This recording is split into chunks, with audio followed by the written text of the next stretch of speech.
During a WNBA game, Kennedy Carter delivered a hard, off-ball hit to Caitlin Clark that sparked immediate backlash.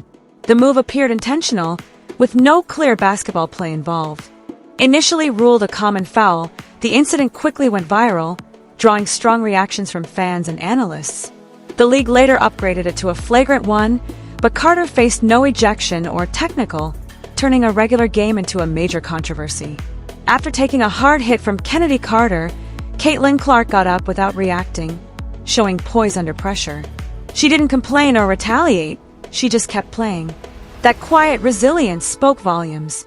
Though it wasn't her best night statistically, Clark led with calm, racked up rebounds and assists, and showed why she was the #1 pick.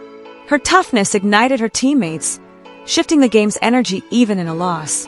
The Fever may not have won, but they walked away with something deeper: momentum and unity. After the game, Fever coach Christy Sides called out the repeated hard fouls targeting Caitlin Clark, saying enough is enough. The message was clear: protect the league's rising star. Meanwhile, Kennedy Carter stayed silent, only posting vague messages online, which fueled her role as the story's villain. Then came a defining game against the powerhouse New York Liberty. Despite being underdogs, Clark led with calm and control, moving off-ball, threading smart passes, and commanding the court with maturity beyond her years. She didn't chase stats, but the game flowed through her. With each quarter, the energy rose. By the final buzzer, she had delivered a historic triple-double, 19 points, 12 rebounds, 13 assists, solidifying her place as the face of the future. Caitlin Clark became the first rookie in WNBA history to record a triple-double, but it wasn't just the stats that stood out, it was how she did it. Calm, unforced, and completely in control, she elevated her team and dictated the game with poise. Her humility post-game, crediting teammates and focusing on the win, only deepened the impact.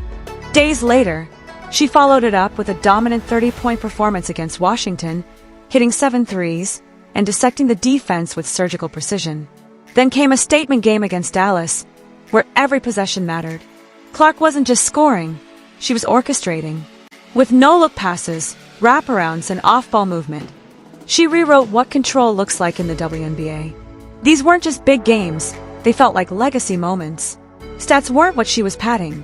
A symphony was being conducted by her. Her teammates started to run more vigorously. The shooters took a more certain stance. If they made deliberate movements, they knew the ball was on its way. And the read was never missed by Clark. Her timing was perfect, whether it was a pocket pass through a tiny path, a backdoor cut, or a skip pass across the zone. She had already provided 10 assists at the interval. She hadn't even finished half of it. Every item she handled became an opportunity. As an experienced point guard with 10 years of league experience, she was able to understand Dallas' defensive rotations. Before the coverages occurred, she called them out. She enticed defenders to overcommit, then used well-timed dishes to make them pay. And the audience started to hum as the assists kept coming in.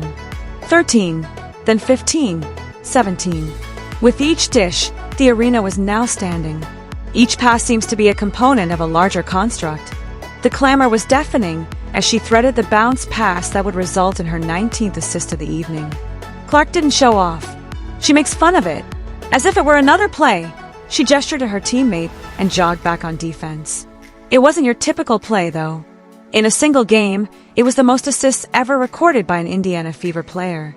19 total assists, 19 statements, and scoring opportunities that were generated out of nothing. Indiana was declared the winner when the buzzer sounded. The game featured a new chapter, though, which was more significant. She mastered the position of point guard on a night when a rookie didn't just play it. Clark changed the subject once more in the post-game interview. She talked about developing synergy, complimented the coaching staff on their spacing ideas, and gave credit to her teammates for making baskets. All onlookers, however, were aware of what they had just witnessed: an unprecedented performance. A quarterback wearing sneakers. Caitlin Clark didn't have to score 30 that evening. There was no need for her to hit a game-winning hit. All she needed was a squad of teammates who were willing to run with her, one ball in 40 minutes. She used her thoughts to manufacture offense. With her vision, She improved the team and added another record to a debut year that was already changing the league. The rematch with the Chicago Sky followed. The time they had all circled. The game was what the fans wanted. An opportunity to see if Clark would take the chance to reply and whether Carter would take responsibility for the hit. Carter, however, was sidelined due to an injury. She didn't put on any clothes. She remained cold. The storm was not there to confront her. Caitlin Clark remained unblinking. She controlled the game's pace right from the beginning. She managed the attack like a seasoned veteran, moved the ball, and attracted defenders. She had already scored 15 points and disheveled 6 assists at the half. The floor was under her authority. Referred to screens. She gestured to her teammates. There was complete focus and no drama or explosion. She also didn't brag or rejoice after making a deep 3 late in the third quarter. On defense, she jogged back after turning and nodding to the Fever bench. That was her answer. Just buckets.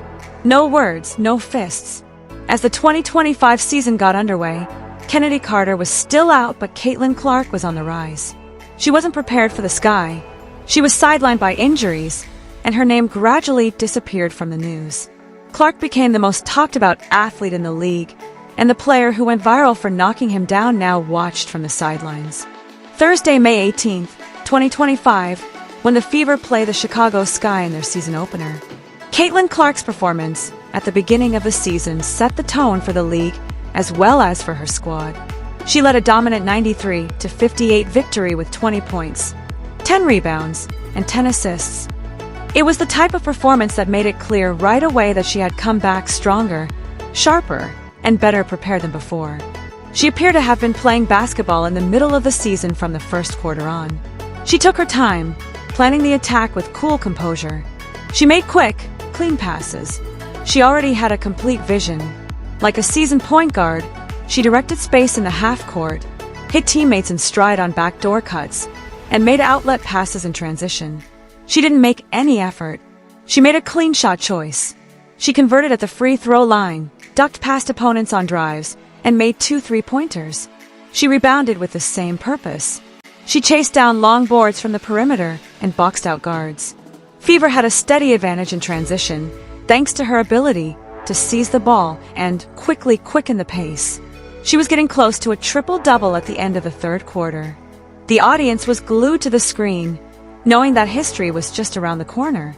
She grabbed her 10th rebound with only minutes remaining in regulation, and shortly after, she dribbled a fast dish to the corner for her 10th assist.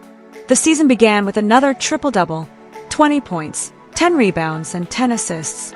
A steady nod to the bench, a few team claps, and a brief huddle during the subsequent timeout were the only celebrations. Clark maintained his cadence. She started the game locked in and ended it in the same manner. Kennedy Carter was out of uniform once more. She didn't play because she was still healing from her injury. It wasn't the story, even if her absence was discreetly noted. What Clark did on the court was the narrative. The command, the assurance, the performance. The game was not one of retaliation. It wasn't an attack on any specific person. It was only an announcement that Caitlin Clark had come back and was continuing exactly where she had left off. She stated in the post-game interview that it was nice to get the season off to a winning start. When questioned about the triple-double, she grinned but gave her teammates the credit instead. Fun basketball, she said. Everyone in the audience, including her instructors and fans, understood it was more. It was an indication that the player who had previously stood up quietly was now actively controlling the game. The attention that moment received Caitlin Clark was not something she requested. She didn't react with hostility or grievances. She arrived, maintained her composure, and let her game do the talking. She demonstrated that the strike she sustained wasn't her defining moment by responding to the cacophony with composure and execution night after night. She went on to lead her team, inspire her teammates, and win over fans who weren't just watching with each performance. They had a stake. Every assist, every sold-out arena, and every triple-double was about more than simply basketball. It had to do with self-control, fortitude, and rewriting the narrative according to her wishes. Caitlin Clark took center stage, while Kennedy Carter receded into the background. Through consistency, not retaliation. Because she didn't, not because she had to answer. And one thing became evident as the season progressed. A rivalry did not begin at that moment. It was the beginning of an ascent, one that hasn't decelerated,